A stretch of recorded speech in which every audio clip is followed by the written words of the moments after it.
Hello everyone, and welcome back to Gods and Myths of Northern Europe, Part 19. Where we last left off, we were getting ready to read Thor and his Adversaries.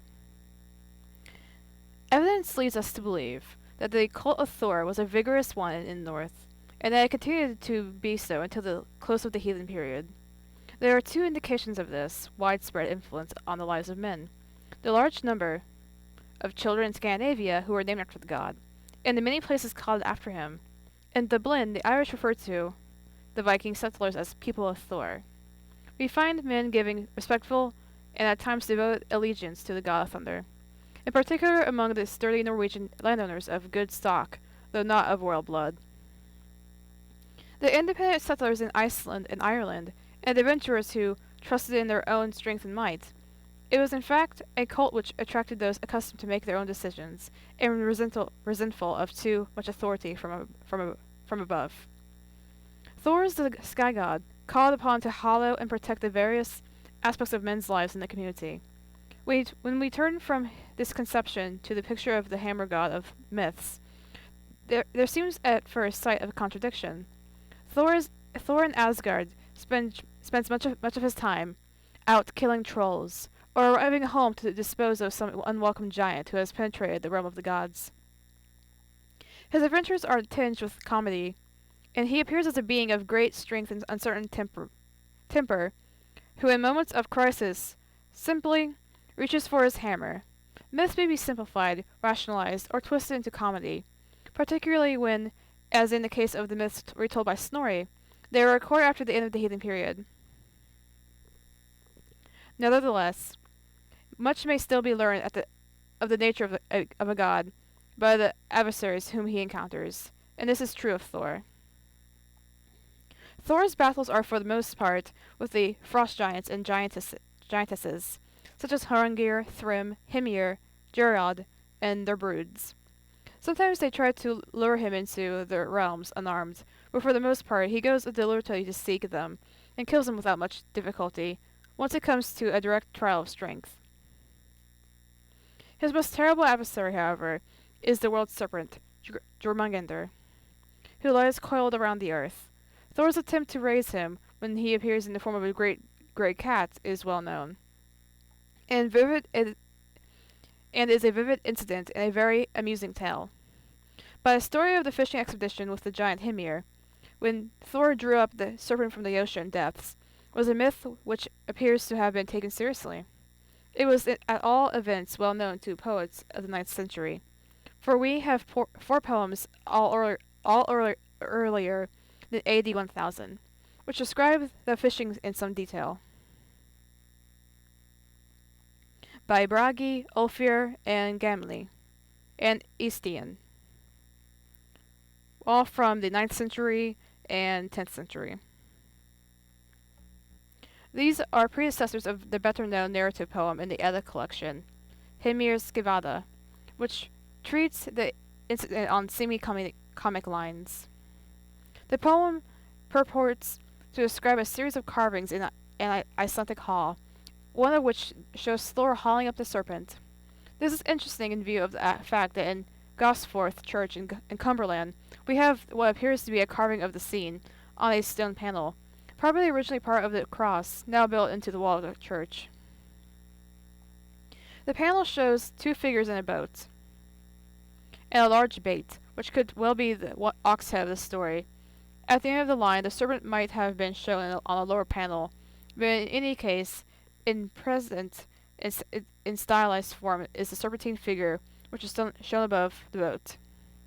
None of the poems make it clear whether the battle between the god and the monster was a conclusive one, or whether we are to regard the hammer blow struck on the serpent as its bane. In Snorri's prose account, based on the Volospa, Thor does not slay the serpent until the great final battle, when he himself perishes along with his adversary. Possibly, an earlier form of the myth placed the battle at an earlier point in Thor's career, and made him survive it gloriously. In his introduction to the Prose Edda, Snorri speaks of Thor as the god who overcame all berserks and giants and an enormous dragon, so that he may have been aware of this earlier versions of the story. Certainly, he seems concerned about the contradictions between the two different traditions, as after recounting the fishing incident, he remarked that it was not known whether the serpent survived the blow or not. Heimskringla also leaves the result open to doubt, but it may be noted that one of the titles they're given to Thor is Orms in Bani, Soul Slayer of the Serpent. The conquest of a world monster by the god of the sky is a recognized pattern in world's mythologies. The Indian thunder god Indra, in many ways Thor's counterpart, slew a great dragon in single combat.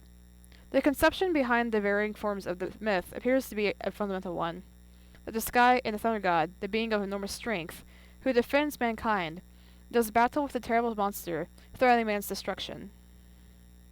Concerning the monster, there will be more to say in a later chapter. The giants slain by Thor have no special characteristics except that they are huge, powerful, and greedy, being specifically jealous of the possessions of the gods. They are always waiting for a chance to attack Asgard and carry its treasures away. It is implied there may be more than once that Thor was engaged in continual conflict with these beings, and that the stories which survive are only a few out of a large number. A 10th century poem by Thorborn, a long list of unknown names of giants overcome by Thor is given, and the refrain of the poem is, "Thor has guarded Asgard with courage." Nor did he only fight these battles in behalf of the gods. It is clear that he was also regarded as the defense of men.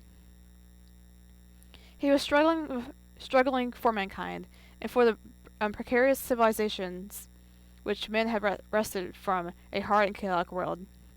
If we see his doings in this light, then they harmonize with the picture given in the prose literature of a god who supported law, helped men to build and to cultivate, to marry and bring up children, and protected them on their journeyings.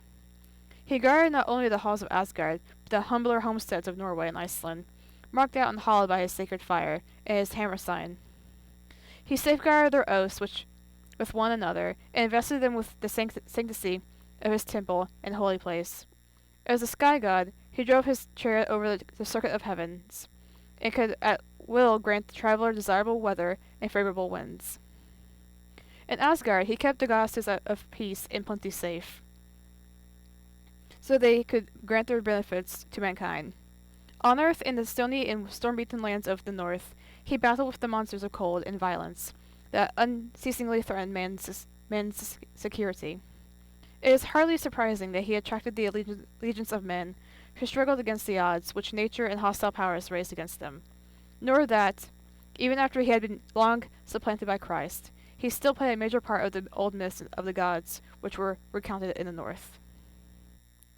Okay, so that was it. Sorry, I'm kind of tired right now. Next Friday, if I have time, I'm actually moving out of my dorm room and moving into another dorm room for the summer because homelessness. And I don't know if I'll have time because I'll be starting my job too. But next Friday, if I'm able, I will be reading Chapter 4 finally, The Gods of Peace and Plenty. So, stay tuned for that, and I'll see you in the next video, everyone.